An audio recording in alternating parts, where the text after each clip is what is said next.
The discharge nurse did not sound cruel when she checked the box. That was the part one kept thinking about later. She did not roll her eyes. She did not sigh. She did not look at me with pity. Her pen moved across the clipboard the same way it probably moved across 100 discharge packets every week. Medication instructions. Fall risk. Transportation. Follow-up appointment. Home care. Then she stopped at one line and looked over my shoulder toward the doorway, where my nephew Eric stood with both hands wrapped around a paper cup of coffee he had not taken a sip from. "Who will be staying with you for the first 2 weeks?" she asked. I had practiced the answer before she came in. "My nephew. My family." Eric and Melissa said I could use the downstairs guest room. But Eric did not speak. His wife, Melissa, stepped in from the hallway with her purse tucked under one arm and her phone in her hand. "We're still figuring out what's safest," she said. The nurse waited. Melissa added, "The house has stairs. The kids have school.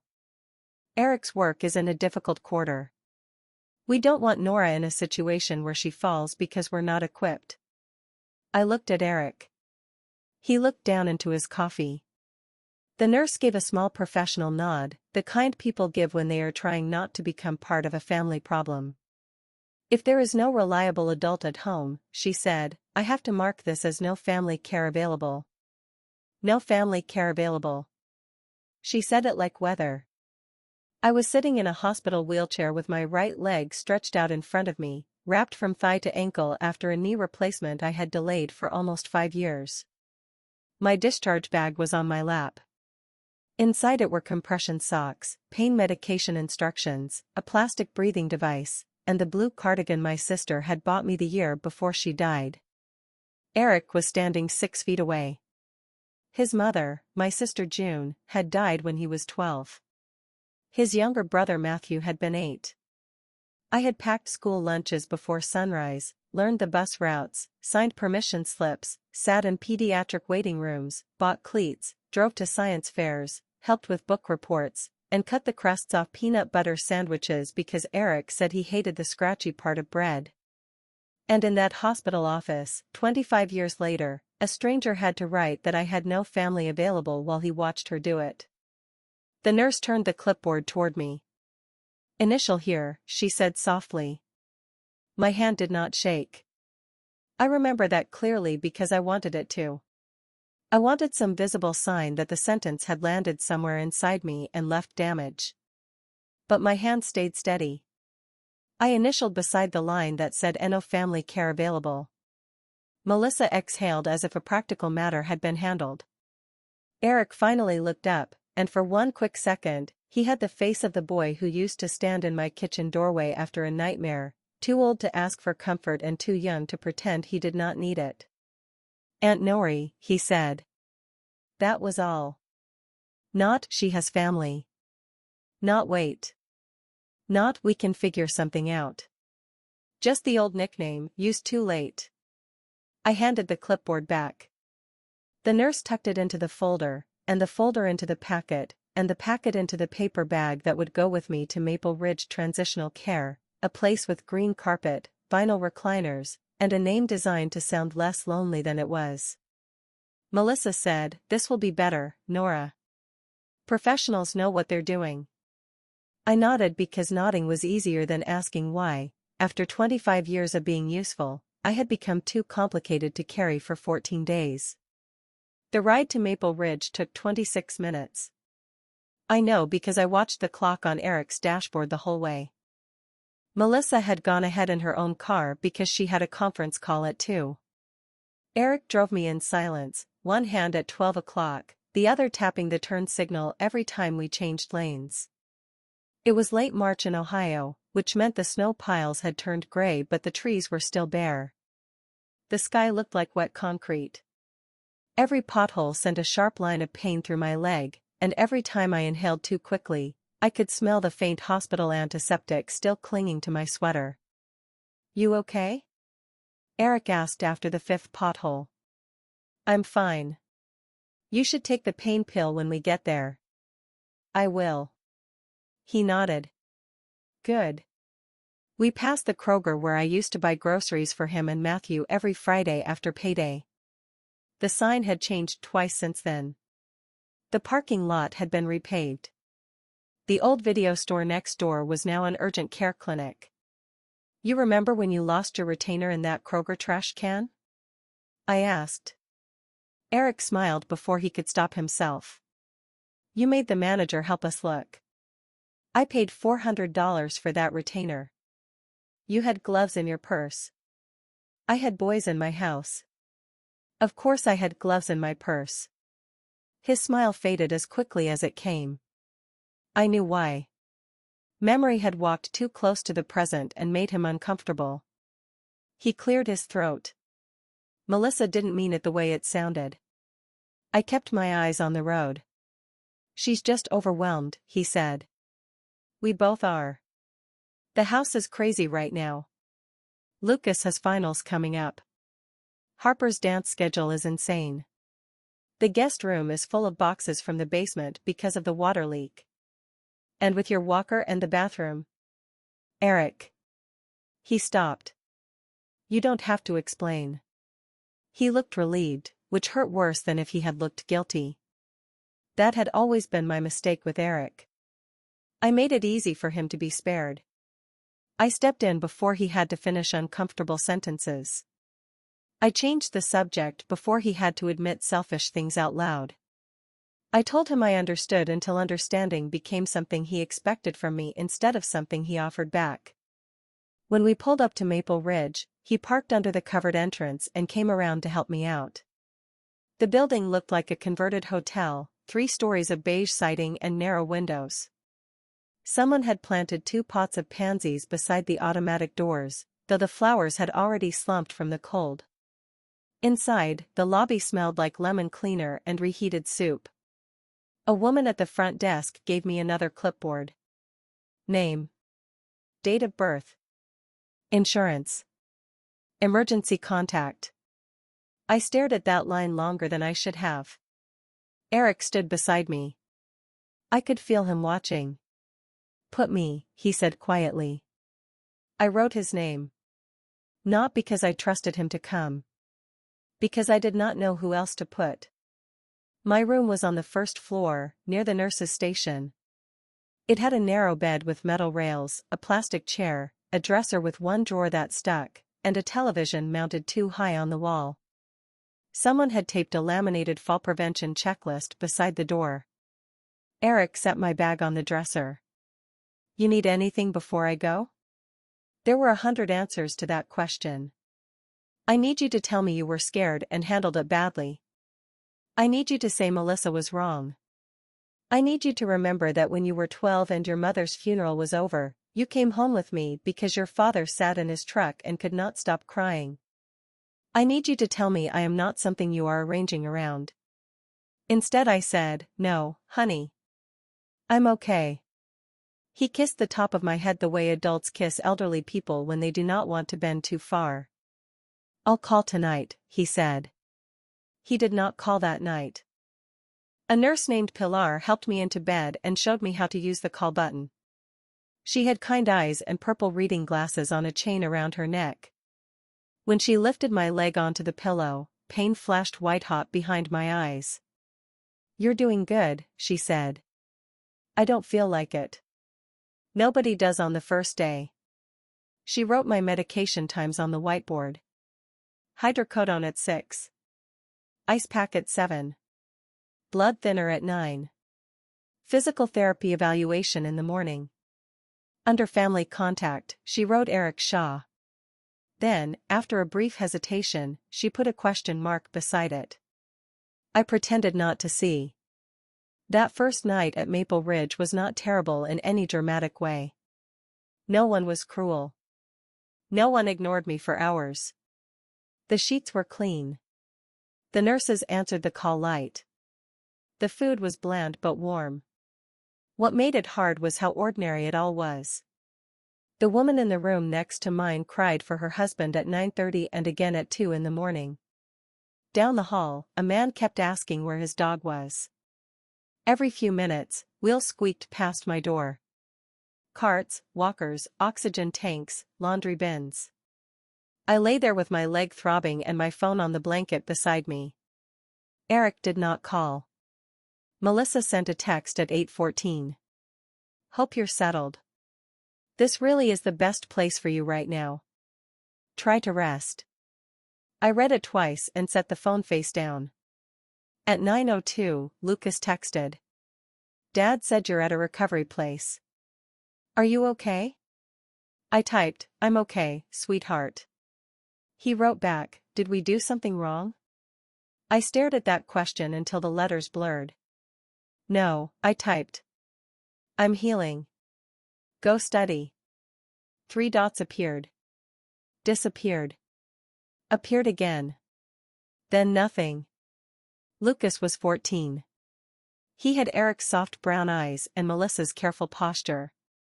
He was a good kid, but he had learned early that in his house, certain questions created weather. You could feel a storm forming before anyone raised a voice. I put my phone on the bedside table and tried to sleep. Around midnight, I heard the woman next door call out again. Tom? Tom? A nurse came in and murmured, Mrs. Alvarez, you're at Maple Ridge. You're safe. There was a pause. Then the old woman whispered, but does anybody know I'm here? I turned my face toward the window. Outside, the parking lot lights shone on wet pavement. Somewhere beyond the glass, families were sleeping in homes with spare rooms and full refrigerators and couches where someone could rest without signing 3 forms first. I had spent most of my life making sure other people knew they were expected somewhere. That night, I was not sure anyone knew what room I was in. The next morning, Denise Harper came in carrying a folder, a tablet, and a travel mug that had seen better days. She was not a nurse. She introduced herself as the social services coordinator, which sounded formal until she pulled the plastic chair closer to my bed and said, my job is mostly making sure the paperwork doesn't eat people alive. She was in her mid-40s, with short black hair, a calm voice, and the kind of eyes that noticed details without making a show of it. How's the pain? She asked. Manageable. That means awful, but you're polite. I laughed before I expected to. She smiled. I've been doing this a while. She explained that because my insurance covered only a limited stay, we needed to start planning early. Did I have safe housing? Did I have someone who could help with groceries, medications, transportation to follow-up appointments? Was there a downstairs bathroom? Could I manage meal preparation? I answered the questions the way I had answered questions my whole life. Carefully. Minimally. Not wanting to make anyone look bad. I have a small rental over on Waverly, I said. 2nd floor. Not ideal right now. And family? My nephew Eric is listed. She glanced down at the intake sheet. Will he be helping you after discharge from here? I'm sure he'll do what he can. Denise tapped her pen once against the folder. What people can do and what people will do are not always the same thing. I looked at her. She did not apologize. I respected that. I don't want to cause trouble, I said. For whom? The question was so simple that I did not know how to answer. For Eric. For Melissa. For the children. For the version of our family I had been trying to keep intact with duct tape and grocery money and silence. Denise looked at my hands. You used to work in a cafeteria? She asked, nodding toward the faded Maplewood School sweatshirt in my bag. 32 years. 20 of them as supervisor. That explains it. Explains what? You watch the hallway like you're counting whether everybody got lunch. I almost told her she was wrong. But at that exact moment, I heard the man down the hall asking for his dog again, and I caught myself listening for whether someone answered him. Denise noticed. You've taken care of people, she said. A lot of people have. Not like that. I looked out the window because her tone had gotten too close to something. After June died, people said I was strong. They meant I was available. June had been my older sister by 4 years and my opposite in nearly every way. She had been loud, beautiful, impulsive, the kind of woman who could burn toast and make the whole kitchen feel like a party. I was the one who carried band-aids and paid bills on time. When she married Paul Shaw, I did not like him, but I loved her, so I learned to tolerate his absences, his bad checks, his sudden promises. After the accident, when Paul folded into himself and the boys kept showing up at my apartment because there was no food in the fridge at home, nobody sat me down and asked if I wanted to become the adult they could count on. It just happened. A permission slip needed signing. A fever needed checking. A bill needed paying before the lights went off. A 12-year-old boy needed someone in the bleachers at his basketball game. So I went. One day became a week. A week became a school year. A school year became a childhood. At June's funeral, Eric had stood beside me in a navy suit too short at the wrists. He did not cry during the service. But that night, he crawled into the old recliner in my living room and slept with his shoes on because he said if he took them off, it meant he was staying. I sat on the couch until morning because I did not know whether he wanted me close or far away. When Denise asked if I had family help, all of that went through my mind. What came out of my mouth was, "It's complicated." She nodded as if that answer had a room of its own in her experience. "Most true things are," she said. Physical therapy began after breakfast. A young therapist named Brandon helped me stand between parallel bars while my new knee felt like someone had packed it with hot gravel. He was cheerful in the way young people are when they have never had to negotiate with their own joints. "Just 3 steps today," he said. "I can do 3. I did 2.5. The 3rd step made my eyes water. Brandon pretended not to notice, which I appreciated. He looked down at my chart and said, "You've got good upper body strength." "I used to carry lunch crates." "How many kids?" 600 on a slow day. He whistled. "You're tougher than you look." I wanted to tell him that was the problem. When you look tough long enough, people stop checking for bruises. By the 3rd day, I knew the rhythms of Maple Ridge. Breakfast trays at 7:15. Medication cart at 8. Therapy residents lining up like reluctant parade floats at 9. Laundry cart at 11. Visitors after lunch. That was when the building changed. The air shifted. People sat straighter in bed. Hair got combed. Lipstick appeared. The woman next door stopped asking for Tom and started asking if her daughter had called. My visitors did not come the 1st day. Or the 2nd. On the 3rd, Melissa sent a group text with Eric copied. "We're going to try to come Sunday if Harper's rehearsal doesn't run long." It was Wednesday. I wrote, "Don't worry if it's too much." She replied with a heart emoji. That little red heart sat on my screen like a sticker over a crack. Denise found me looking at it. "Bad news?" she asked. "No. Just family logistics." She gave a sound that was not quite a laugh. "I need to go over your financial assistance form," she said. "There may be some post-discharge resources we can apply for, but they'll need documentation. Income, rent, out-of-pocket medical expenses, any available support, that sort of thing." "I have papers." "Here?" "In my bag." She looked surprised when I pointed to the old navy canvas tote Eric had set in the closet. It was faded at the seams, with Bennett stitched on one side in white thread from a school fundraiser 20 years earlier. Denise pulled it out and set it on the bed. "You keep your financial papers in a tote bag?" "I keep important things where I can reach them."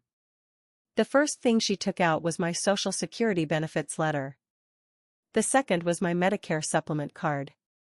The third was a Ziploc bag full of receipts wrapped with a rubber band so old it broke when she touched it. A grocery receipt slipped loose and fell onto the blanket. Denise picked it up. 1999, she said. "That can't be right." She turned it toward me. It was right. Greenfield Market. September 14, 1999. Milk. Bread. Bananas. Cereal. Children's Tylenol. 2 composition notebooks. A package of boys' socks. I remembered that receipt. I remembered because it was the first week after June died, when Eric refused to eat anything except cereal, and Matthew kept getting headaches at school. I had gone to the store after work in my cafeteria shoes, still smelling like dish steam and canned peaches, and I had paid with cash because Paul's debit card had declined earlier that day. Denise did not ask why I had kept it. She set it aside gently and opened the next folded paper. A school emergency contact form from 2001. Maplewood Elementary. Student, Eric Shaw. Primary contact, Paul Shaw, father. Secondary contact, Nora Bennett, aunt. Then, written in a different ink at the bottom, after Paul's phone had been disconnected. For illness or emergency, call Nora first. She will come. Denise read the sentence twice. She will come, she said. I looked at the form and felt the room tilt slightly, not from medication, but from the sudden return of a younger version of myself sitting at the kitchen table after midnight, filling out paperwork because Paul had forgotten again. That was nothing, I said. Denise looked at the growing pile on the blanket. It doesn't look like nothing. There were more. A pediatric bill from the winter Eric had pneumonia. A dental receipt for Matthew's broken front tooth. A receipt from a shoe store where I bought Eric dress shoes for 8th grade graduation because Paul said the old ones were fine and Eric's toes were curled inside them. A money order stub for a utility payment. A handwritten note from June's old neighbor saying, Nora, I gave the boys dinner Thursday. Eric said you were working late. He saved you a brownie. Denise sorted silently. The air in the room changed with every document. Not dramatically. Not like a courtroom. Not like truth arriving with music underneath it. Just paper after paper, ordinary and stubborn, refusing to disappear. Then Denise opened a yellowed folder I had forgotten was even in the tote. The tab said St. Agnes Children's Hospital. She pulled out a form dated February 2002. Eric Shaw, age 13. Reason for admission, pneumonia complications. Responsible adult present, Nora Bennett. Authorized for discharge, Nora Bennett. Denise looked at the form, then at me. I remembered that hospital stay clearly. Eric had been so sick his lips looked pale. Paul had not answered his phone for almost 14 hours. The hospital would not release Eric without an adult who could monitor him overnight, manage the antibiotics, and bring him back if his breathing worsened. I had slept in a vinyl chair with my coat over my knees. Eric had woken at 3 in the morning and whispered, "Don't leave." I had said, "I'm right here." Denise touched the edge of the paper. A hospital called you the responsible adult, she said. I looked at the whiteboard across from my bed, where Pilar had written Eric's name with a question mark beside it. Yes, I said. My voice was smaller than I wanted. Denise set the hospital form beside the new discharge packet. Old paper. New paper. Responsible adult. No family care available. She did not say anything for a while. Then she asked, "Why do you have all of this?" The honest answer would have sounded foolish. Because when nobody thanks you, paper becomes a witness. Because I was afraid one day I would forget how much of my life went into theirs. Because I never wanted to use it against them, but I also could not throw away proof that those years had happened. I said, "I'm sentimental." Denise did not believe me. But she was kind enough not to say so. On Sunday, Eric came with Lucas. Melissa did not. Harper had rehearsal. Melissa had a migraine. The dog had thrown up on the laundry room rug. There were always reasons, and the reasons always sounded reasonable enough that objecting made you feel unreasonable. Lucas stood awkwardly at the foot of my bed with a paper bag in his hand. "Mom made muffins," he said. Eric glanced at him. Lucas corrected himself. Dad bought muffins. I smiled. Thank you, honey. Lucas had grown 3 inches since Christmas. His jeans stopped just above his sneakers, and his hair fell into his eyes the way Eric's used to. He looked around the room like he had expected something worse and was ashamed of being relieved. Eric sat in the plastic chair. How's therapy? Painful. Good painful? There's no such thing as good painful. There's useful painful. Lucas smiled. Eric checked his phone. I noticed because I always noticed. The way people divide attention tells you where they have placed you in their life. I need to ask a favor, I said. Eric looked up. Sure. I need a few things from my apartment. The gray sweater on the back of my chair. My mail. The charger by the lamp. And the small blue address book from the kitchen drawer. He nodded. Yeah. I can swing by. Today? His eyes shifted. Maybe tomorrow. I have to get Lucas to a study group. Lucas said, I can miss it. Eric gave him a look. I said, tomorrow is fine. It was not fine. But I had trained myself to accept less before anyone officially offered it. Lucas wandered to the windowsill and touched the Get Well card taped there. It was from Mrs. Carver at the community center. She had drawn a smiley face under her name, though she was 70 years old and hated being called cute. You still do the meal deliveries? Lucas asked. Not this week. You know what I mean. Yes. When I'm walking again. Eric frowned. You shouldn't rush back into that. I looked at him. He heard himself a second too late. I mean, you should take care of yourself. Of course. Lucas turned from the window. Dad said you used to pick him up from school every day. Eric's jaw tightened. Not every day, he said.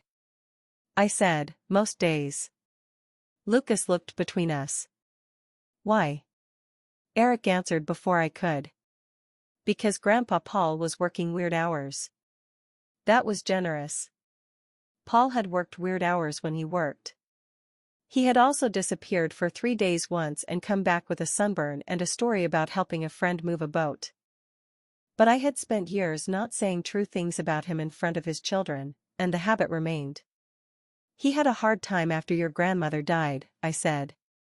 Lucas nodded slowly. So Aunt Nori helped, he said. Eric looked at his phone again. Yes, I said. I helped. Lucas asked, how much? The question hung there. Eric stood up too quickly. We should let her rest. Lucas's face closed. I wanted to reach for him, but the bed rail was up and my leg was trapped under ice packs. Bring your math homework next time, I said. He looked relieved to be given something normal. Okay. Eric kissed my cheek and said he would call about the apartment. They left the muffins on the dresser. I did not eat one until dinner. When I did, it was dry, and the blueberries tasted like refrigerator air. The next week, the family story began to change without me in the room. I heard it first from my cousin Elaine, who called from Dayton with a voice full of concern and just enough curiosity to make me tired before she finished saying hello. Nora, honey, I just heard you're in a facility. I'm in rehab for my knee. Yes, that's what Melissa said. We were all so worried. She said you insisted on going there because you didn't want to be in their way. I closed my eyes. That's what she said? Well, not in those words. She said you're very independent and the doctors recommended professional care. The doctors had recommended I not be alone. That was different. Elaine continued, you know young families are so busy now. Not like when we were coming up. You can't expect them to drop everything. There it was. The gentle correction. The community's way of teaching older women not to ask for too much. I didn't ask them to drop everything, I said. Elaine paused. Of course not. But the tone had already chosen a side. After we hung up, I opened my phone. There were messages in the extended family group chat. Melissa had posted a picture of a casserole on their kitchen counter. Trying to get meals prepped while Nora recovers. So grateful she is somewhere safe with professional help. Please keep her in your prayers. 3 people had responded with praying hands. One said, "You're such a good niece-in-law." Niece-in-law. I laughed once, quietly, because it was either that or throw the phone, and throwing the phone would mean asking someone to pick it up. Then another message appeared, this one from Melissa again. Also, please encourage Nora not to let outside people pressure her right now. She's vulnerable after surgery, and sometimes social service programs push older adults toward decisions before family can help. I stared at the screen. Older adults.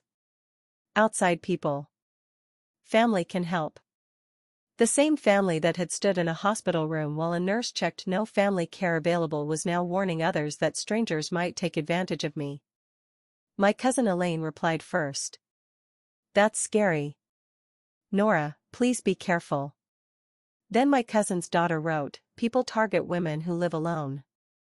Let Eric help you with decisions. I set the phone down. A few minutes later, it buzzed again. Melissa had added one more sentence. Nora has always struggled to let go of the role she played after June died. We love her, but we can't let guilt make every decision. There it was. Sharper than the others. She had taken the years I spent keeping 2 children fed, clothed, safe, enrolled, and comforted, and turned them into a role I had failed to release. A role. As if grief had been theater. As if I had stood in the wings for 25 years waiting for applause. As if Eric's fever, Matthew's broken tooth, the shut-off notices, the school conferences, the rent money, the late-night drives, the emergency rooms, the dishes, the laundry, the birthdays, the Christmas mornings, the college applications, the wedding deposits, the mortgage check had all been some performance I refused to stop giving. I read the message again. We can't let guilt make every decision. I wondered if guilt was what people called memory when it stopped benefiting them. Denise came in while I was still looking at the phone. You're doing that thing, she said. What thing? Reading something that hurts and pretending you're deciding how to respond. I put the phone down. I'm not going to respond. That's also a response. I don't want to make it worse. For whom? She kept asking that. For whom? I wanted to tell her she did not know my family. But the truth was beginning to occur to me in pieces. Maybe I did not know them either. A few days later, Denise helped me apply for a post-discharge home safety grant through a local nonprofit. It was not much. A shower chair. A raised toilet seat. Possibly a temporary aid for 2 visits. But the application required copies of rent, medical expenses, and any available support. I almost laughed at that phrase. Available support.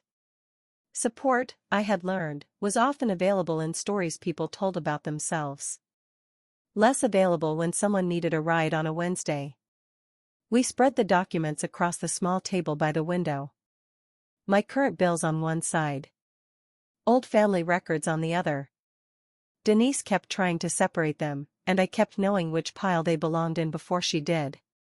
This one is from 2010, she said, holding up a bank statement with a withdrawal highlighted in yellow. That was Eric's wedding. $5,000? Deposit for the venue. They paid me back. Did they? I looked at the statement. I had written wedding loan in the memo line. There was no repayment record attached. I remembered Melissa crying at my kitchen table because the venue would not hold the date. I remembered Eric saying they were stretched thin but would make it right after tax season. I remembered telling them not to worry because weddings were stressful enough. They meant to, I said. Denise set it down without comment. Next came a cashier's check copy from 2017. $12,000. That's a lot of money, Denise said. I reached for the paper, but she did not hand it over immediately. What was it? I remembered that one too clearly.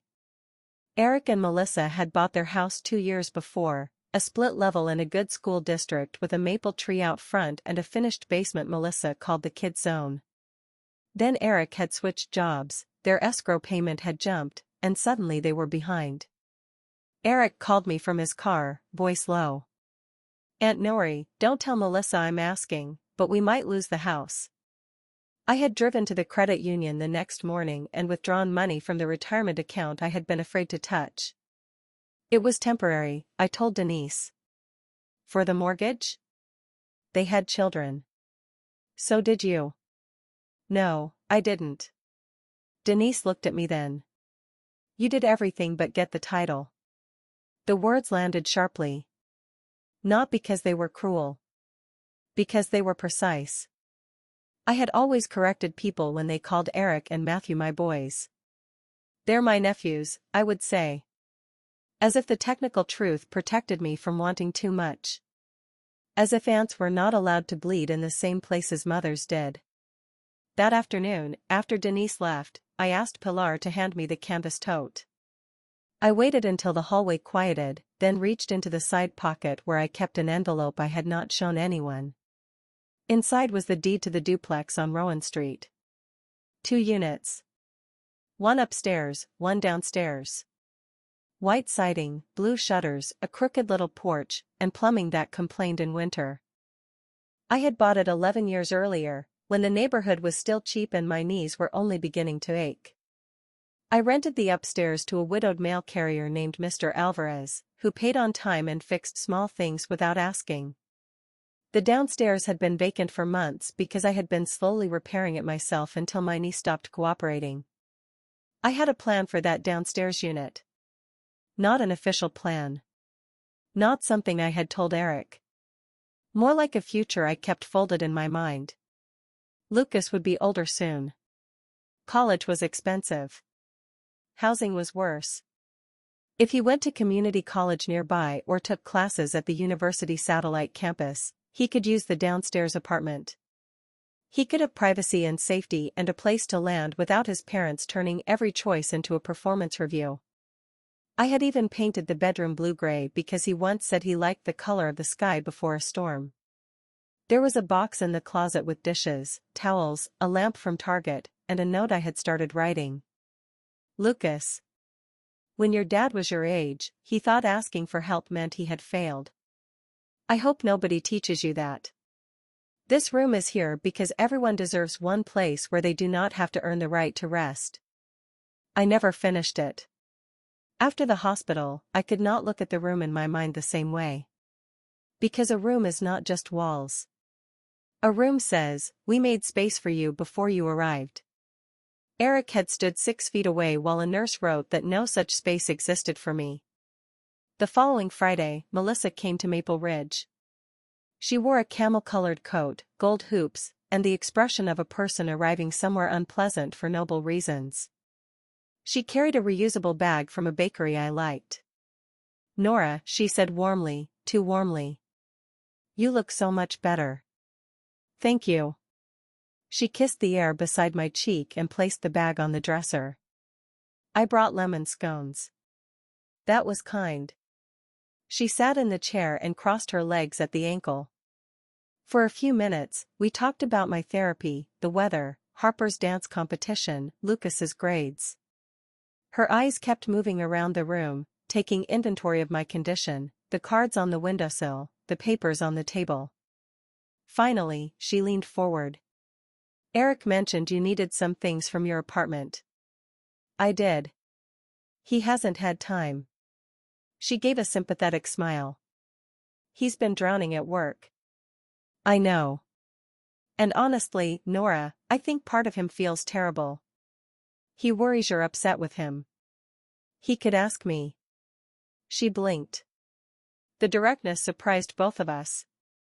Well, she said, recovering, you know how Eric is. He avoids emotional conversations. I know exactly how Eric is. Her smile tightened. I hope you understand the hospital situation. I've been worried that maybe it felt hurtful. It did. Silence. Melissa looked down at her hands. I'm sorry you felt that way. There are apologies that take responsibility. There are apologies that return the hurt to your lap and ask you to store it better. I said nothing. She tried again. We were trying to make the safest choice. A house is not a rehab facility. I have 2 teenagers, a dog, stairs, work. And you know how independent you are. You would have hated being fussed over. I would have hated being treated like a problem. Her eyes lifted. Nora, nobody sees you as a problem. I thought about the checkbox. No family care available. Is that why you let the nurse write what she wrote? Color rose in her cheeks. That was hospital language. It was family language first. She sat back. I'm not sure that's fair. There was the Melissa I knew. Polished, controlled, able to turn any wound into a discussion about tone. Fair, I repeated. She softened her voice. Look, I came here because I don't want this to become some big misunderstanding. The kids love you. We love you. You're very important to us. Very important. Not family. Important. Like a reliable mechanic. Like a good babysitter. Like the neighbor with a snowblower. Before I could answer, Denise knocked on the open door. Sorry to interrupt. Nora, I need your signature on the grant release. Melissa's eyes moved to the folder in Denise's hand. Grant, she asked. Home safety assistance, Denise said. Melissa gave a small laugh. Oh, Nora, why didn't you ask us? We can help with things like that. I looked at her. It was almost impressive, how quickly help appeared when someone else was about to witness its absence. Denise glanced at me but said nothing. Melissa leaned toward her. We're family, she said. We don't want Nora feeling like she has to go through agencies. Denise's face did not change. That's good to know, she said. Will you be providing post-discharge care? Melissa's mouth opened slightly. Well, we'd need to look at schedules. Transportation? We can coordinate. Meal support? Possibly. Medication supervision? Melissa's eyes sharpened. I'm not a nurse. No one asked you to be. The room went very still. Denise handed me the form. I signed. Melissa stood soon after that. I should get going before traffic gets bad. Thank you for the scones, I said. She paused at the door. Nora, I hope you're not letting strangers convince you we don't care. Denise looked at her clipboard. I looked at Melissa. Nobody had to convince me of anything, I said.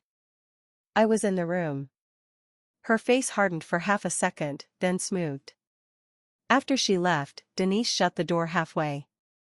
She's good, she said. At what? At making the injured person sound like the one holding the knife. I did not respond. But that sentence stayed with me. The next morning, Lucas came alone. I knew Melissa had not approved because he arrived on his bike, cheeks red from cold, backpack hanging off one shoulder. Maple Ridge was nearly 4 miles from their house. Does your dad know you're here? I asked. He looked at the floor.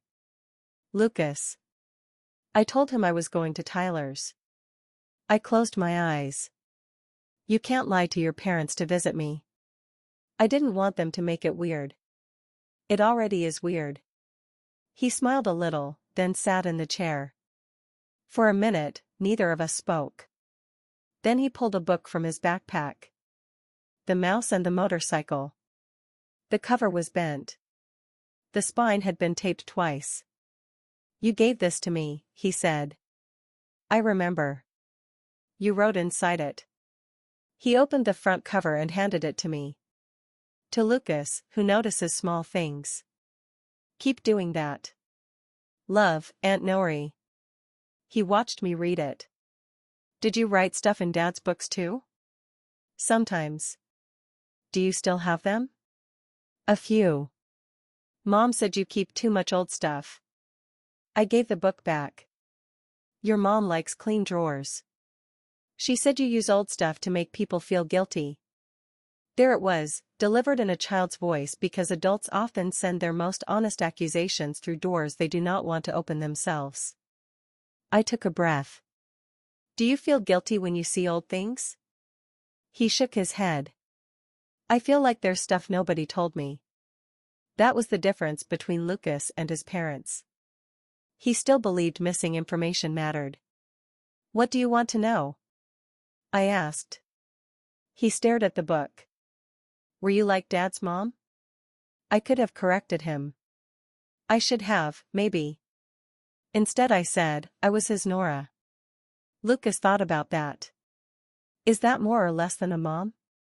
It depends who you ask. I'm asking you.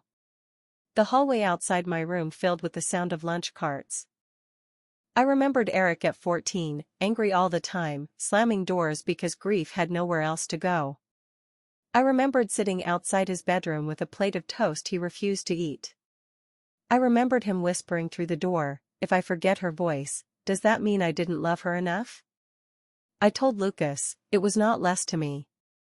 He nodded, absorbing that. Is Mom right that you're mad because Dad won't give you his whole life? I almost smiled because it was such a Melissa sentence. I'm not asking for his whole life. What were you asking for? I looked at the walker beside my bed. 2 weeks. Lucas's face changed. He looked younger suddenly. Did they really write that you had no family? My throat tightened. Who told you? I saw the packet on Mom's desk.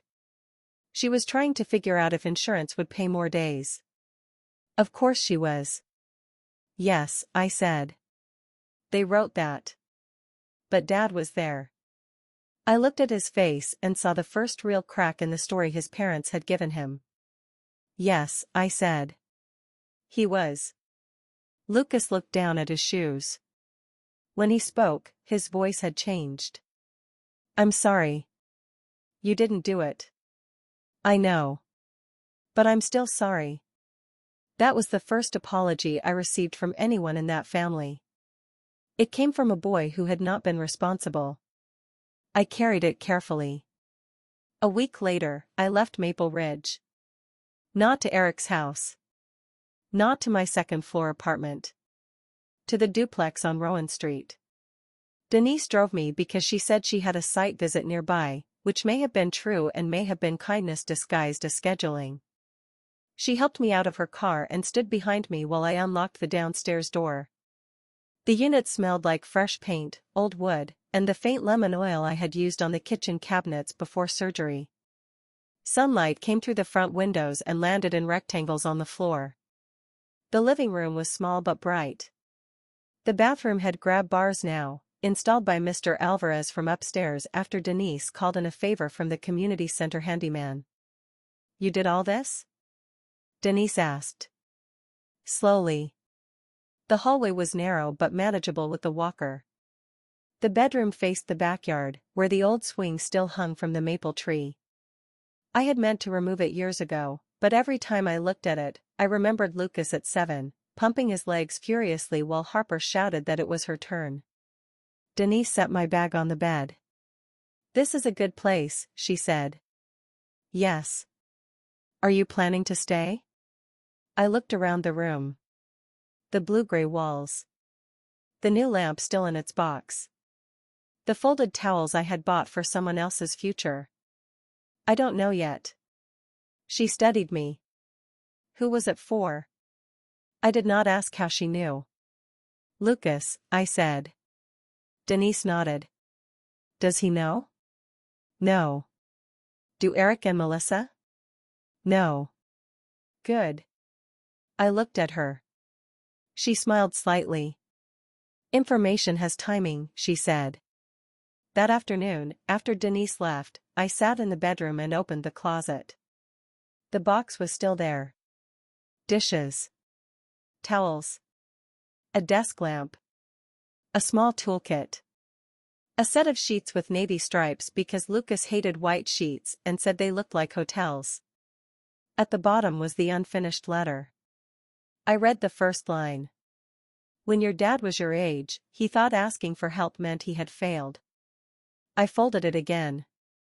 Then I did something I had not planned. I took a clean folder from the desk and placed the hospital discharge sheet inside it. The one with the checked box. No family care available. For a long time I sat with that folder on my lap. I did not cry. Crying would have been simpler. Instead I thought about rooms. All the rooms I had made for other people. The bedroom Eric and Matthew shared in my apartment after June died, even though it meant I slept on a pull-out couch for 8 months. The seat I saved at every school play. The extra casserole dish I brought to family dinners because Melissa always underestimated how much teenage boys ate. The space in my schedule, my savings, my body. And then I thought about that hospital office. No room. No plan. No family care available. Something inside me, something old and tired and trained to make excuses, quietly set down a weight. Not all of it. But enough. Eric called that evening. I heard you went to Rowan Street, he said. I did. Why didn't you tell me you were moving there? I didn't know I needed permission. He was silent. I didn't mean it like that. I know. A pause.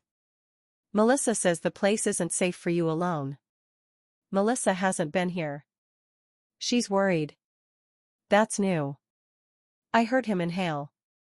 Aunt Nori. The nickname again, worn thin at the edges. I'm trying, he said. Trying what? To keep everyone okay. There was the sentence that had ruled Eric's adult life. Keep everyone okay. Which usually meant keep Melissa calm, keep the kids comfortable, keep the past quiet, and trust Nora to absorb whatever did not fit. Everyone is not okay, I said. I know. Do you? He did not answer. I looked at the folder on the table. Why didn't you say anything at the hospital? Silence. Not confusion. Not surprise. Just the long silence of someone who had known the question was coming and still had no answer that made him look good. Eric. I froze. No. He exhaled. What do you want me to say? The truth. The line crackled faintly. Finally, he said, I didn't want to fight with Melissa in front of everyone. There were 3 people in the room. It would have turned into a thing.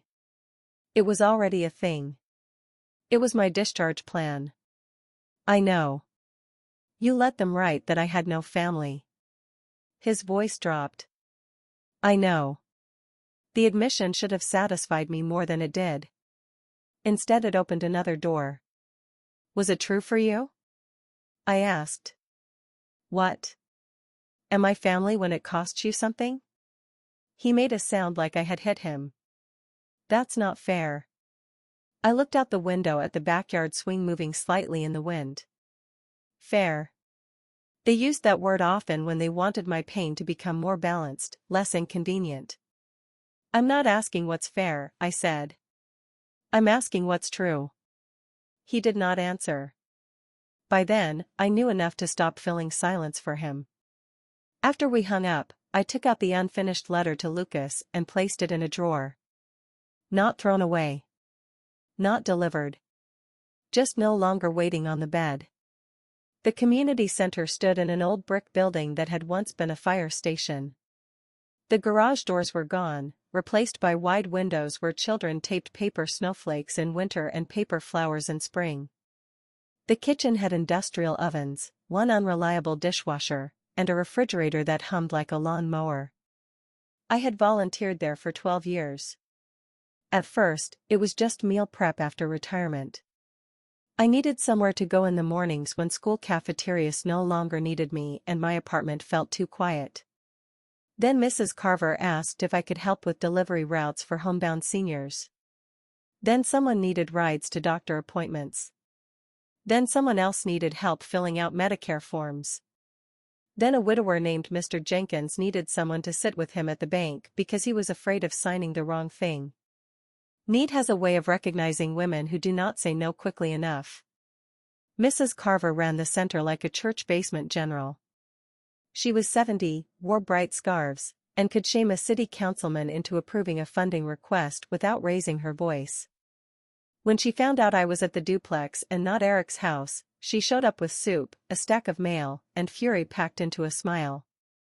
"I brought chicken noodle," she said. "And I am not going to ask questions until you eat." That sounds like a trick. It is a loving trick. She set the soup on my small kitchen table and looked around. "You've done nice work in here." "Thank you." "Who was this for?" I stared at her. She waved a hand. "Don't act mysterious. Women our age don't paint spare bedrooms blue-gray for ourselves." I sat down. "Lucas." She nodded slowly. "Does he know?" "No." "Does his mother?" "No." "Good. Eat." I ate half the soup before she started. "Denise called me." "About what?" "About minding my business." That doesn't sound like Denise. She used more professional words. I smiled. Mrs. Carver sat across from me. "She said you might have records that could help with a program we've been discussing." "What program?" "Short-term recovery housing." I set down my spoon. "For who?" "For people discharged from hospitals with nowhere safe to go.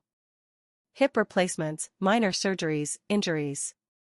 People who don't need nursing homes but can't climb stairs alone or manage medications for a week." I looked toward the hallway. "We don't have housing." "No," she said. "We have a waiting list of people who need it and donors who like the idea as long as someone else provides the building." "Mrs. Carver. I did not come to ask for your house." But she had come to let the idea stand in the room. I knew her well enough to know the difference. She reached into her tote bag and pulled out a folder. "We're having the annual appreciation dinner in April. Before your surgery, you promised to let us honor you." "I promised no such thing." "You failed to object while I was holding a sign-up sheet." "That counts." "I'm not up to a dinner." "You will sit. People will clap. We will feed you. Very low impact." "I don't want a fuss." "I know. That is why you need one." I looked at the folder. "What's that?" "Photos. Old volunteer records. Things for the slideshow." She opened it. There I was, 10 years younger, standing behind a table stacked with Thanksgiving meal boxes. There I was in a raincoat, carrying groceries up someone's porch steps. There I was beside Mrs. Alvarez from Maple Ridge, before she went to Maple Ridge, laughing at something in the community garden. There I was with Lucas at age 7, helping him hand out cookies to seniors during a Christmas lunch. His front teeth were missing. He was wearing a sweater with a reindeer on it and holding my hand. I touched the edge of that photo. "I forgot this." "Photos remember too," Mrs. Carver said. I looked at her. She pretended to rearrange the folder. "I heard what was written on your hospital form." My face warmed. "I didn't tell you." Denise did not give details. "She said the wording hurt you." I guessed. "I've seen those forms." I pushed the soup away. "It was one line." "No," she said. "It was a receipt." "A receipt for what?" "For how they plan to spend your love." I looked away. Mrs. Carver let the silence sit. Then she said, "Come to the dinner, Nora. Not for revenge. Not for spectacle. Come because people should know who kept showing up. I don't want Eric humiliated." I didn't say invite humiliation. I said invite truth. If humiliation arrives, check who brought it. That was Mrs. Carver. gentle as a brick. I did not agree that day. But I kept the folder. A few days later, Melissa called. Not texted. Called. That alone made me suspicious. Nora, she said brightly. How are you settling in? Fine. Eric said you're at the duplex. I didn't realize you still had that property. Still had. As if it were an old coat in a closet. Yes. It must be a lot to manage with your knee. I have help. From who? Neighbors. Community center people. A brief pause. That's generous of them. Yes.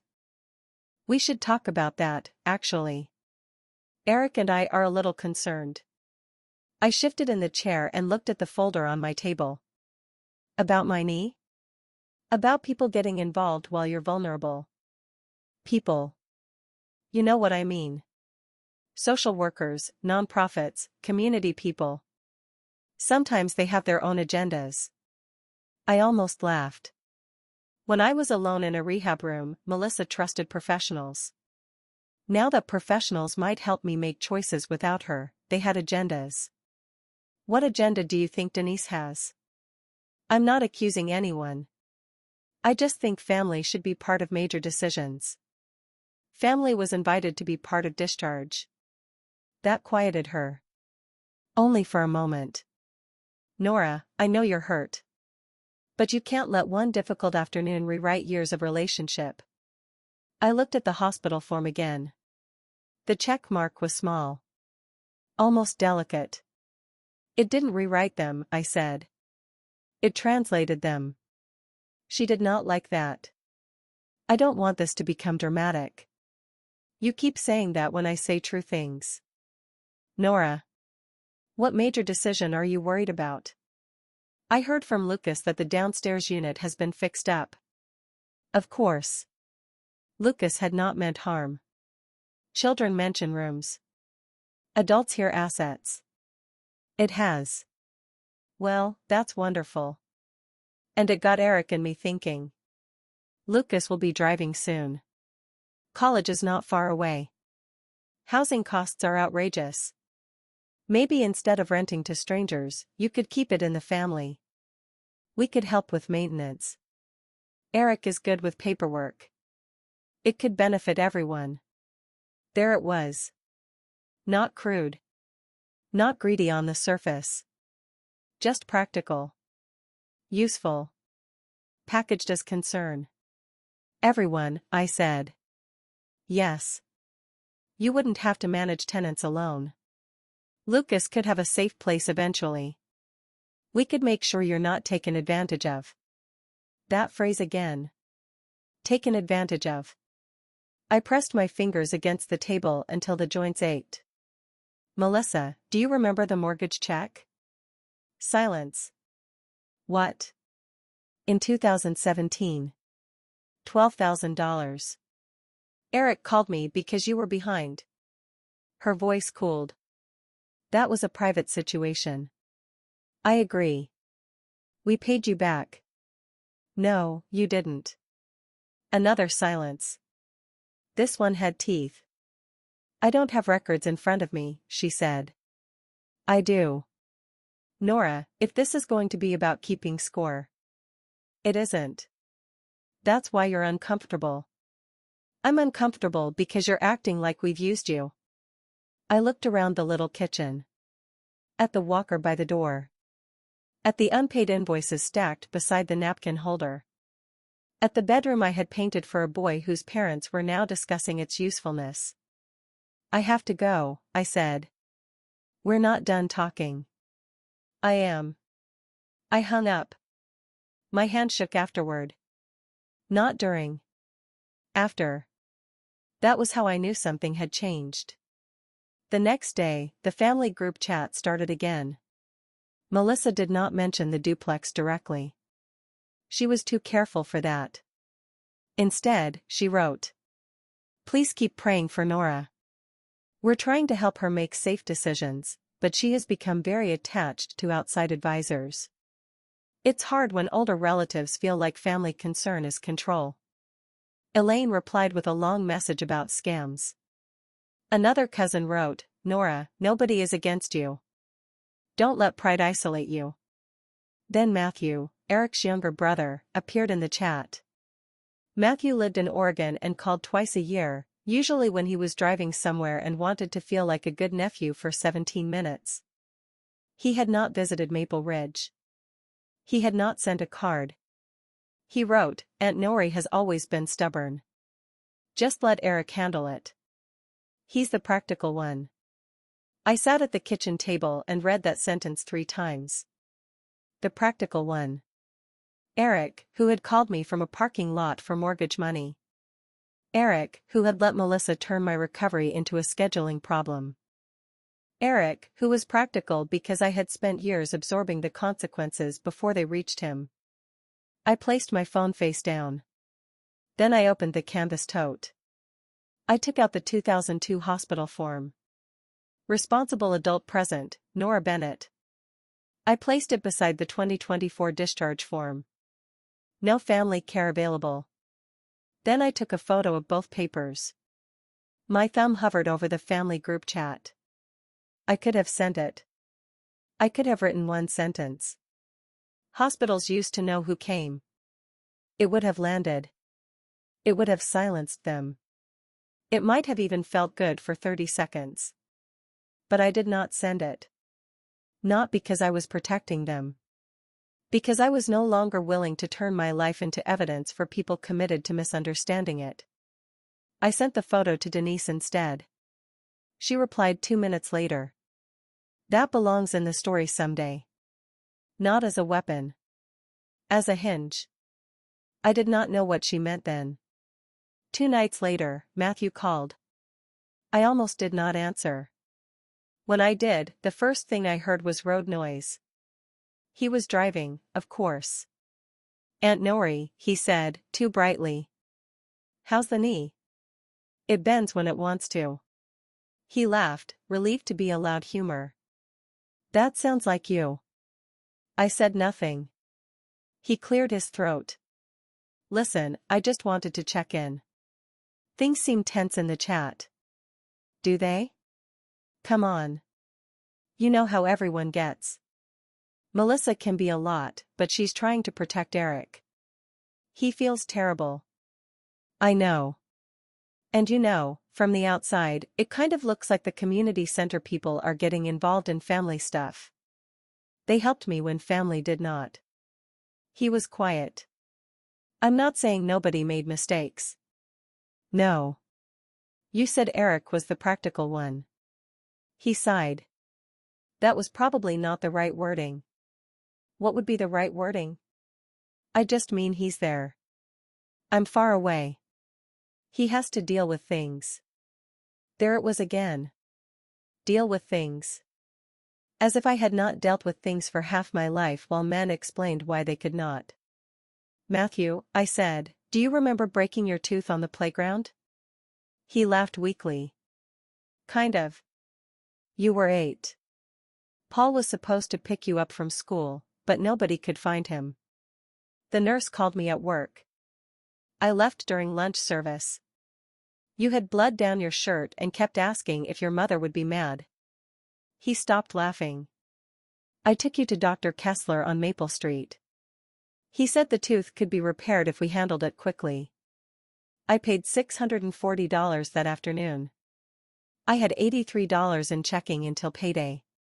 The road noise seemed louder. I didn't know that, he said. No. You were a child. I mean, nobody told me. I know.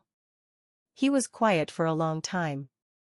Then he said, softer, is that why you kept the receipt? I looked toward the tote bag. No. I kept it because the dentist gave you a sticker that said brave patient, and you stuck it on my dashboard. It stayed there for 2 years. Matthew made a small sound. I had not meant to make him cry. Or maybe I had not minded. I'm sorry, he said. For what? For the chat. For not calling. For letting Eric be the one who had to deal with things when maybe you were the one everybody always left things with. That was closer than I expected him to get. I appreciate that. I can come out. You don't have to perform a visit because you feel guilty. I know. I just. He stopped. Then he said something that sounded like the boy he used to be. I don't know what to do with knowing. I looked out the window at the porch light. Start by not asking me to make it easier. He took a breath. Okay. After we hung up, I sat quietly for a long time.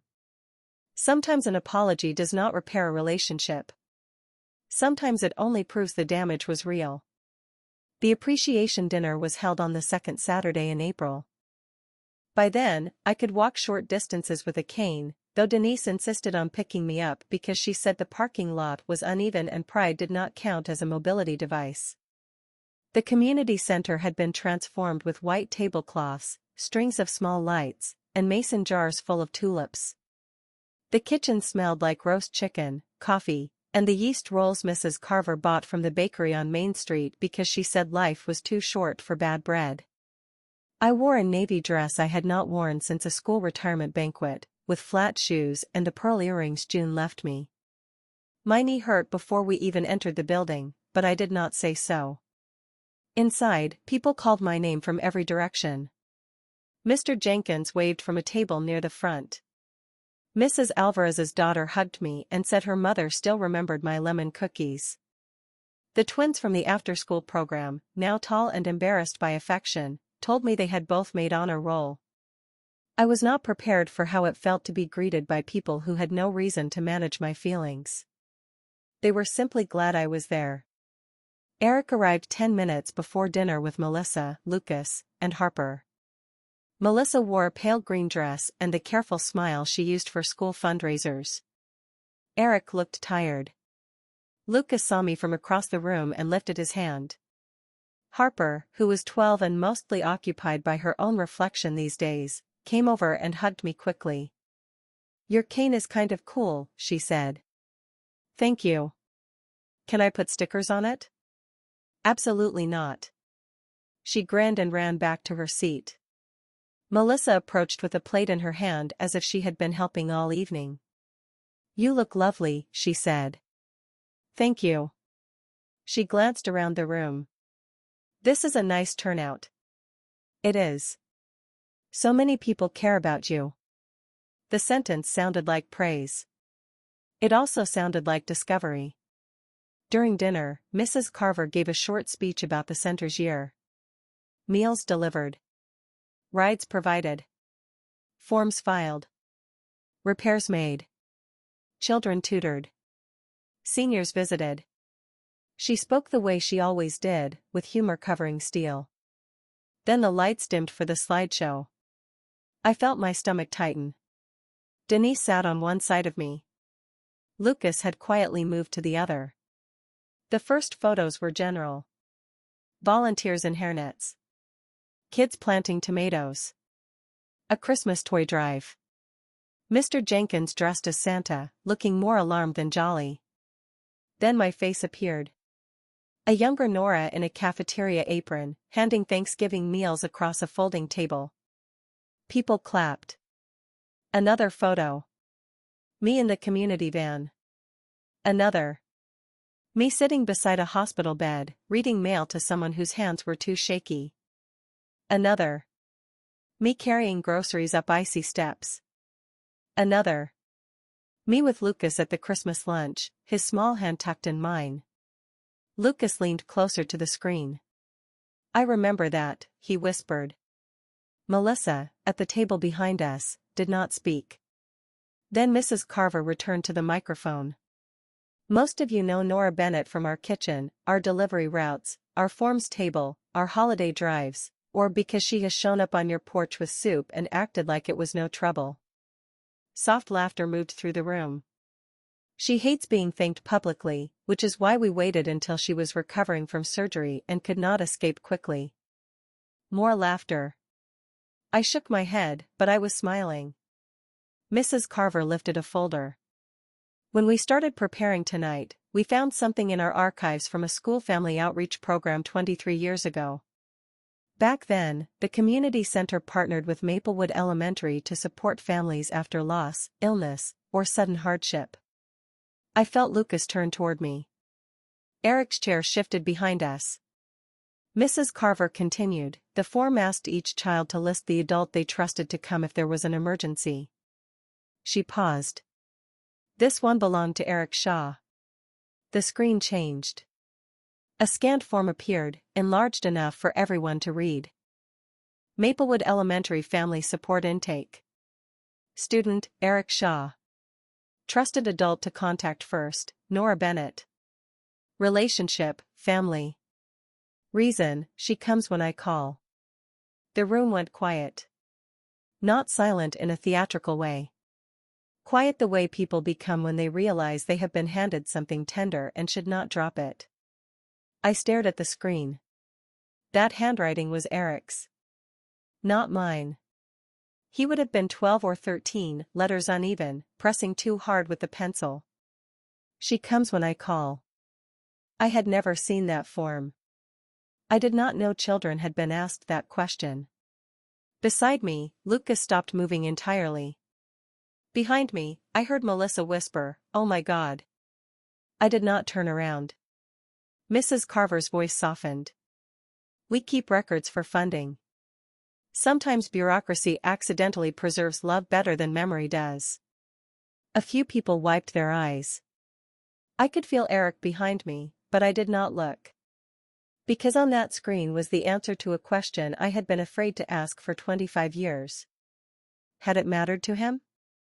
At least once, in a classroom with a pencil in his hand and grief still new in his body, Eric had written yes. The pain was that he had known. The pain was that knowing had not been enough. Mrs. Carver was not finished. She clicked once more. The next image appeared. It was not from the community center. It was the old hospital form from 2002, with Eric's name and mine. Responsible adult present, Nora Bennett. Authorized for discharge, Nora Bennett. I had not known Denise had given it to her. I turned toward Denise. She leaned close and whispered, "You said someday." I thought tonight had a hinge. On the screen, the old form sat beside the new one, with everything private removed except the two lines that mattered. Responsible adult present. No family care available. There was no speech for several seconds. Mrs. Carver let the room read. Then she said, sometimes the same kind of form tells two different stories. One records who came when a child needed someone. The other records what happens when that child grows up and forgets the cost of being able to count on somebody. No one clapped. I was grateful. Clapping would have made it too simple. After the program, people came up to hug me, tell stories, thank me. Mrs. Alvarez's daughter cried. Mr. Jenkins kissed my hand like a gentleman from another century. Harper asked if I had really driven a community van in a snowstorm, and when I said yes, she said, Mom would never. Melissa heard that. Her smile looked stapled on. Eric did not approach until most people had gone to get dessert. He stood beside my chair, hands in his pockets. I don't remember filling that out, he said. I didn't know it existed. His eyes were red. I'm sorry.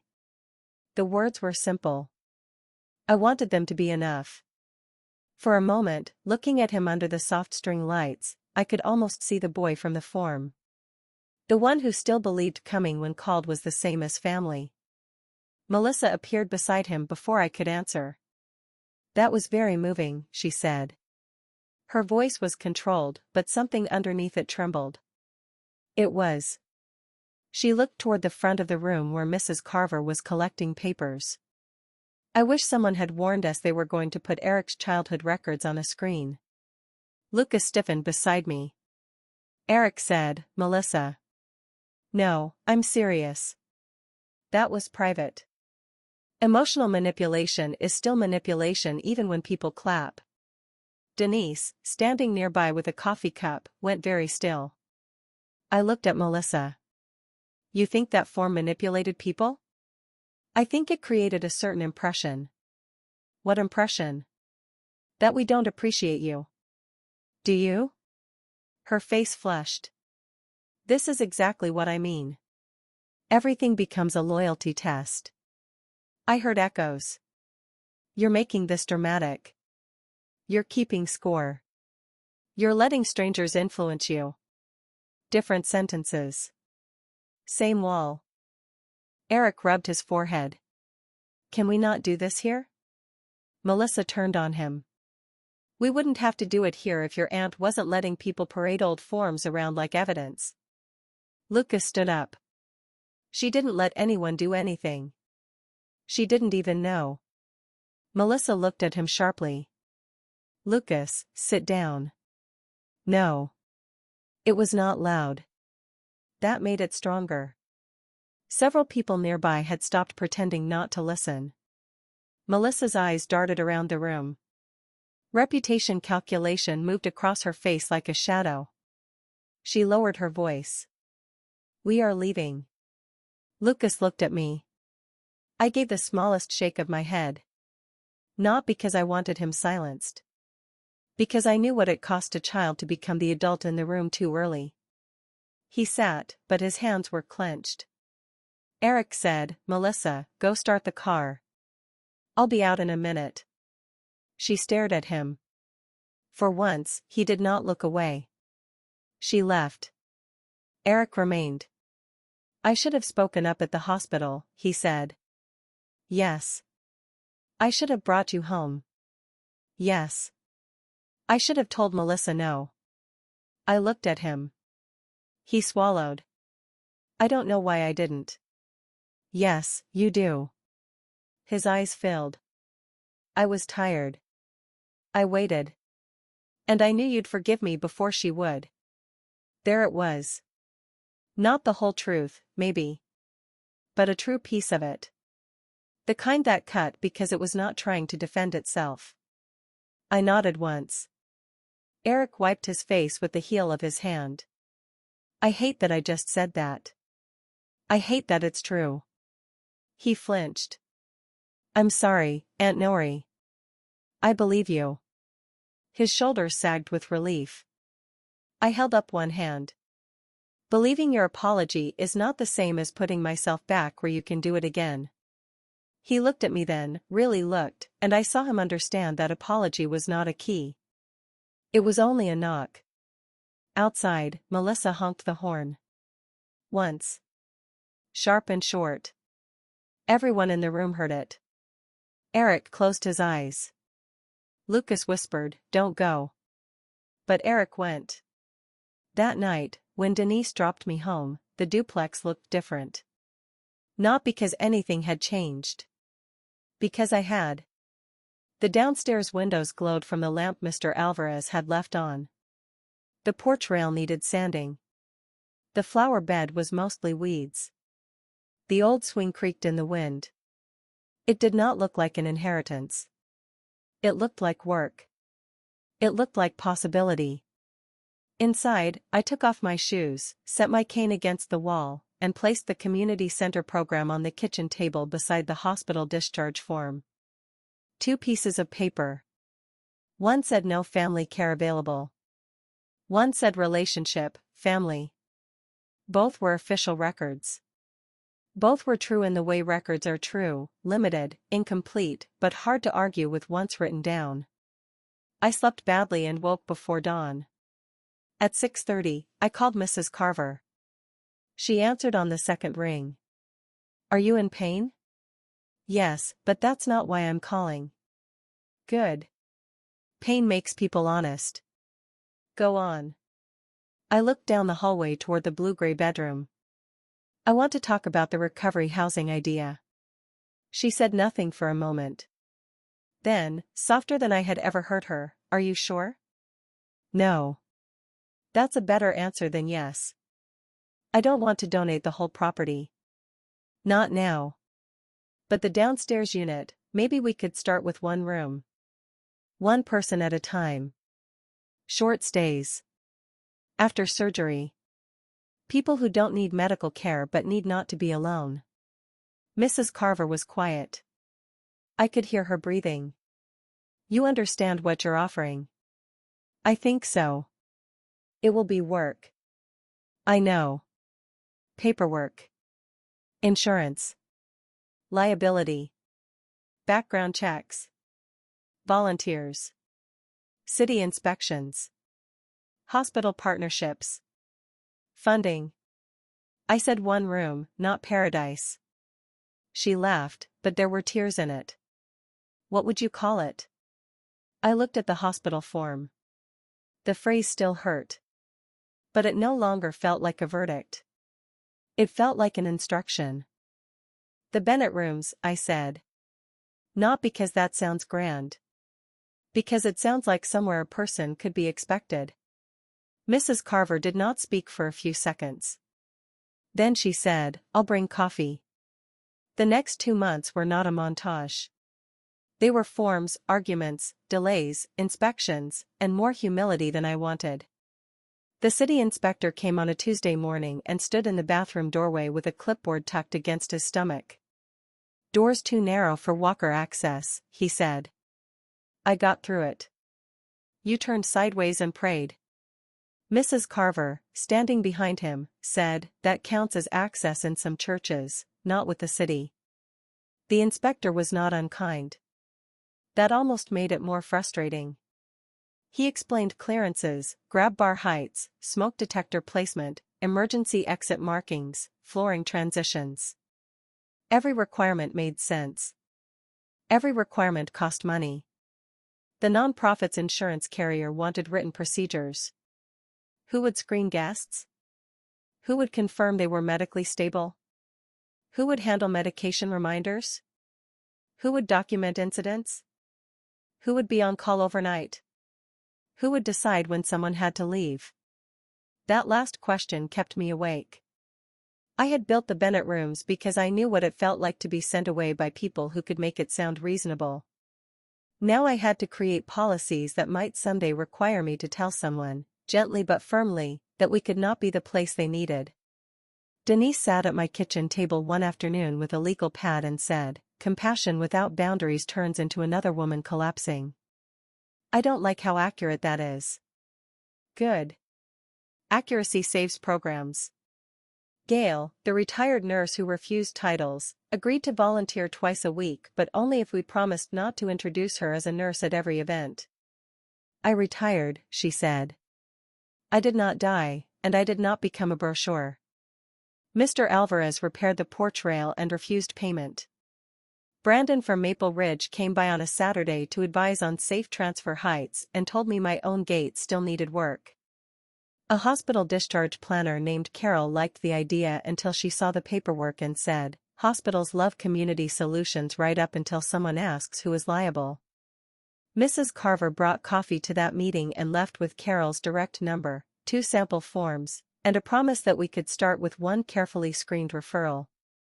How did you do that? I asked afterward. People underestimate old women with tote bags, she said. Every step took longer than I expected. That was good. Easy things sometimes become fantasies. Hard things become real because you have to keep choosing them. Eric called twice during that period. The first time, I let it go to voicemail. The second, I answered. He asked about my knee, then about the duplex, then about whether we could talk as a family. Who is we? I asked. He sighed. Me. Melissa. Maybe the kids. What is there to talk about? A lot. Such as? He hesitated. I don't want you making big decisions while you're hurt. I looked at the contractor estimate on the table. That sounds like Melissa. It sounds like me too. Does it? Silence. He tried again. We're not against helping people. You know that. It's just, that unit could help Lucas someday. It could. He's your family. Yes. And strangers aren't. I sat very still.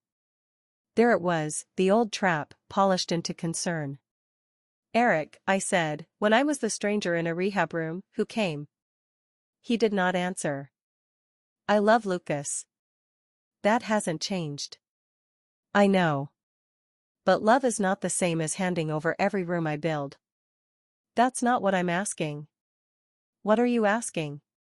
He did not know. Or he knew and could not bear to hear himself say it. After we hung up, I replayed his sentence.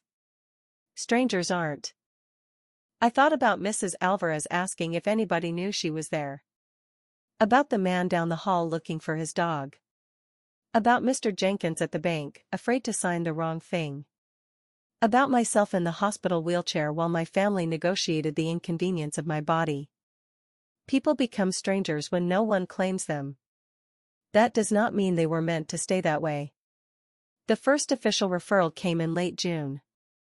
A 72-year-old veteran named Walter Pike had fallen while repairing his porch steps and needed hip surgery. He was medically stable, mentally sharp, and could manage most things with a walker, but his trailer had 3 steps, no railing, and a bathroom too narrow to enter safely. His wife had died 6 years earlier. His daughter lived in Arizona and had not returned the hospital's calls. The discharge note said, in the same flat language I knew too well, "No family care available." Denise called me from the hospital parking lot. "We have someone," she said. I sat down at the kitchen table. "Already? You said you wanted to start." "I know what I said. Do you want to say it again or do it?" That was Denise. I looked toward the bedroom. The navy-striped sheets were no longer in the closet. I had replaced them with plain soft gray ones because this was not Lucas's room anymore. On the bedside table sat a lamp, a digital clock, a box of tissues, and a small card Mrs. Carver had made me write even though I said it was unnecessary. "You are expected here." I ran my thumb over the edge of the table. "Bring him," I said.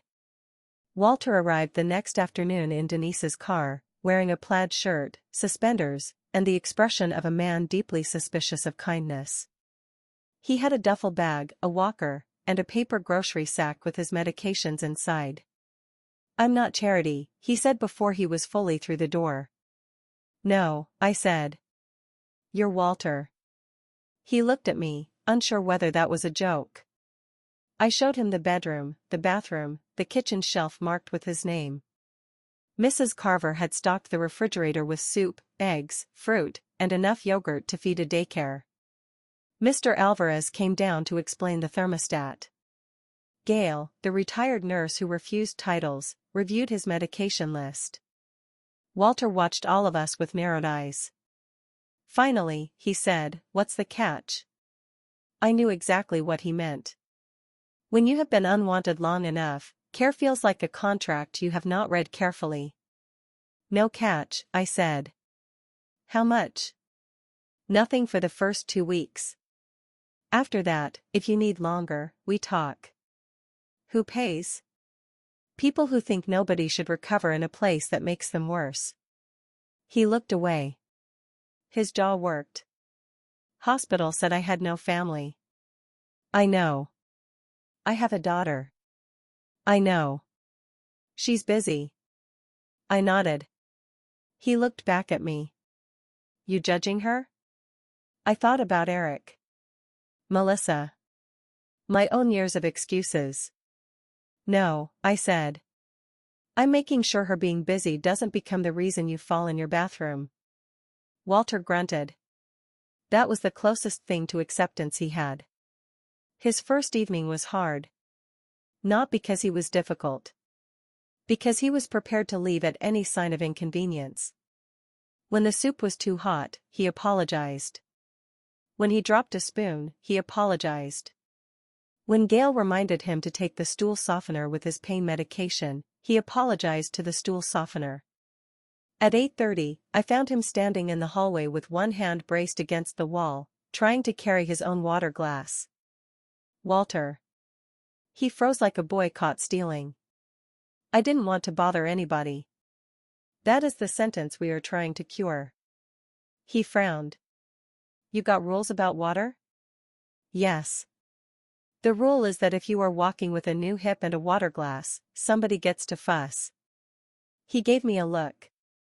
Sounds authoritarian. It is. He let me carry the glass.